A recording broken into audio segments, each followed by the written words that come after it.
படம் நல்லா இருக்கு, கதையும் நல்லா இருக்கு. என்ன இந்த மாரி செல்வராஜ் மேலதான் வெறுப்பா இருக்கு. மத்த ஆளு படம் எடுத்தா கூட பாராட்டிருப்போம்ப்பா, இவன் எடுத்திருக்கான்ப்பா. ஏன் அமரன் படம் நல்ல படம்யா, நம்ம நாட்டுக்காண்டி தமிழன் போய் உயிரை கொடுத்தியா, அதெல்லாம் பாராட்டலையா? இவனும் நல்லது ஒரு வீரன்யா, இருந்தாலும் சாதி சரியில்லைல்ல. நீ ஏன்டா நசுக்கப்பட்ட பிதுக்கப்பட்ட படத்தை எடுத்துக்கிட்டு இருக்க? இதை ஏன் நீ சாதி கலவரத்தை கொண்டு வரியா? நீங்க கேட்கறது என்னன்னா, உன் காலை நான் மிதிப்பேன், ஆனா நீ கத்தக்கூடாது. அப்போ மிதிப்பட்ட என்ன சொல்றேன்னா, என் காலை நீ மிதிச்சிருக்க. தென் தமிழகத்துல இருந்து தற்போது பிழைப்புக்காக வெவ்வேறு ஊர்ல போயிருக்கிற ஒவ்வொரு இடத்துலயும் இந்த ஜாதி பரவி இருக்கு. நல்லா என்கிட்ட பேசுறாங்க, நல்லா பழகுறாங்க. ஆனா இந்த ஜாதி என்னன்னு கேட்கும் போது காரணம் இல்லாம என்னை முறைக்கிறாங்க, சம்பந்தமே இல்லாம என்னை வெறுப்பா பாக்குறாங்க, அருவருப்பா பாக்குறாங்க. பைசன் வெற்றி பெற்றானா? ஒரு ஜாதி தாண்டி, ஒரு மொழி தாண்டி, ஒரு நாட்டையும் தாண்டி அவன் வெற்றி பெற்றான்றத இந்த பைசனுடைய கதை. ஒரு ஒடுக்கப்பட்டவன் தான் லட்சியத்தை அடைவதற்கு அவன் வந்த வழிகள், அவன் அடிபட்ட காயங்கள், வாழ்வா சாவா போராட்டம், அதையும் தாண்டி காரணமில்லாத பகை. படத்துல இயக்குனர் மிகவும் வலி மிகுந்த வரிய வச்சிருக்காரு. நான் பிறக்கிறதுக்கு முன்னாடி என் தகப்பையும் என் பாட்டையும் பிறக்கிறதுக்கு முன்னாடியே என் பகை பிறந்திருக்கு. இந்த பகைக்கு எனக்கு சம்மந்தம் இல்லை, ஆனா இந்த பகை என்னை துரத்துது, இது என்னை வாழ விட மாட்டேது. நான் ஒரு வழியில ஓடிக்கிட்டு இருக்கேன், ஆனா இந்த பகை சம்மந்தமே இல்லாம என்னை துரத்துது. மாலி செல்வராஜ் கதை எப்பயுமே தான் ஒடுக்கப்பட்டோம், நசுக்கப்பட்டோம் அப்படின்றத தாண்டி யாரால ஒதுக்கப்பட்டோமோ அவர்களாலதான், அந்த தலைவர்களாலதான் தங்களுடைய வாழ்க்கை, அதாவது ஒரு வீரனுடைய வாழ்க்கை முன்னேறி போயிருக்கின்றதையும் முன் வச்சிருக்காரு. அது ஒட்டுமொத்த சமூகத்தினரையும் பார்க்கக்கூடிய ஒரு விஷயமா இருக்கு. இதுக்கு முன்னாடி மாரி செல்வராஜை வெறுத்தவங்க கூட இந்த படத்தை பார்க்கும்போது மிகுந்த ஒரு நட்பு உணர்வோட பார்ப்பாங்க. படத்துல ஒரு காட்சி வருது, அதாவது கந்தசாமி கேரக்டர். அந்த கந்தசாமி கேரக்டர் யாருன்னா, தூத்துக்குடியில மிகப்பெரியவர் தான் வெங்கடேஷ் பண்ணியார். அவருடைய கதாபாத்திரத்தை கந்தசாமின்ற கேரக்டர் கொண்டு வராங்க. இந்த கந்தசாமிக்கு பைசன் ஹீரோ மேல ஒரு விருப்பம் வருது. ஏன்னா அவன் நல்ல ஒரு கபடி பிளேயர், திறமையான கபடி பிளேயர்.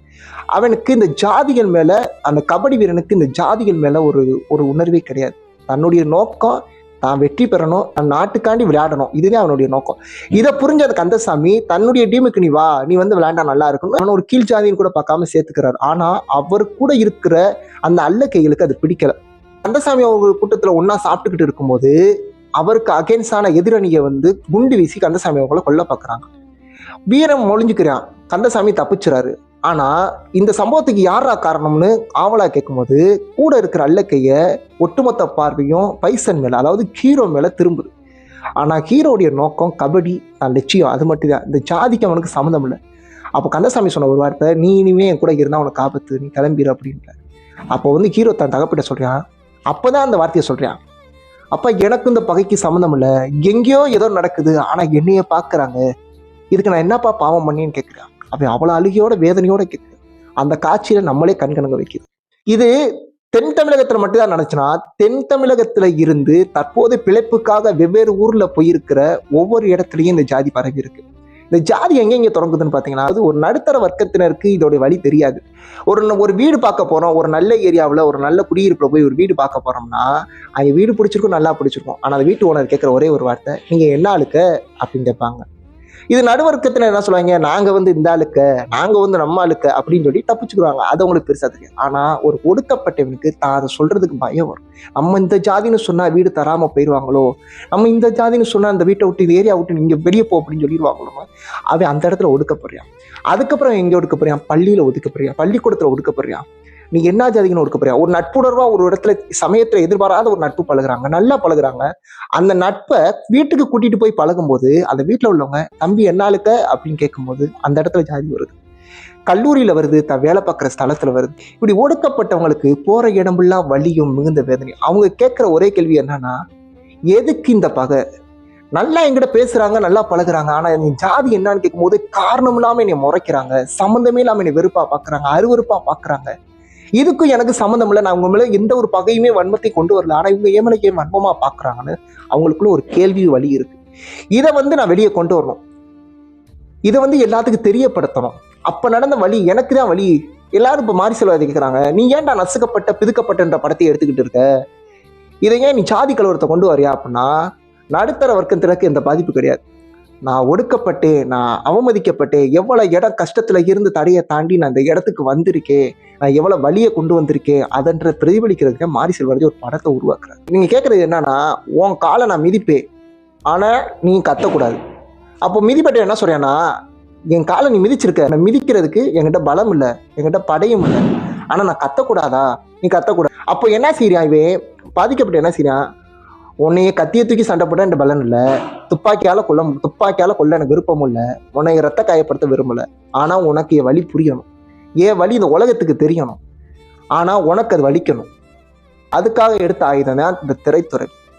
மாரி செல்வராஜ் தன் வாழ்க்கையில நடந்ததையும் தன் ஜனங்களுக்குள்ள வாழ்க்கையில நடந்த சம்பவங்களையும் இந்த உலகத்துக்கு கொண்டு வரும்போது இப்படின்னா நடக்குதா, அதாவது படம் பார்க்கும்போது நமக்கே பல இடங்களை கண்ணீர் வடிக்க தோணுது.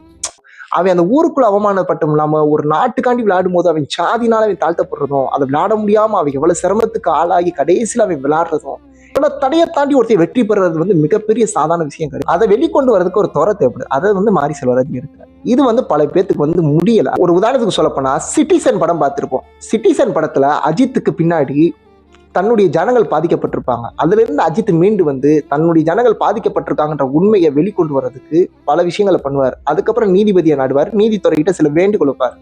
அந்த படத்தை இன்ன வரைக்கும் நம்ம கொண்டாடுறோம். அதே போலதான் ஒடுக்கப்பட்டவே தன்னுடைய ஜனம் அசிங்கப்பட்டிருக்கு, இவ்வளவு அவமானப்பட்டிருக்காங்க, இதை நாங்க அங்கிருந்து கத்தணும் ஆனா யாருக்கும் கேட்கல, அதனாலதான் நான் இந்த துறையில இருந்து உங்கள்கிட்ட கத்துறேன், இதை கொண்டு போறேன்.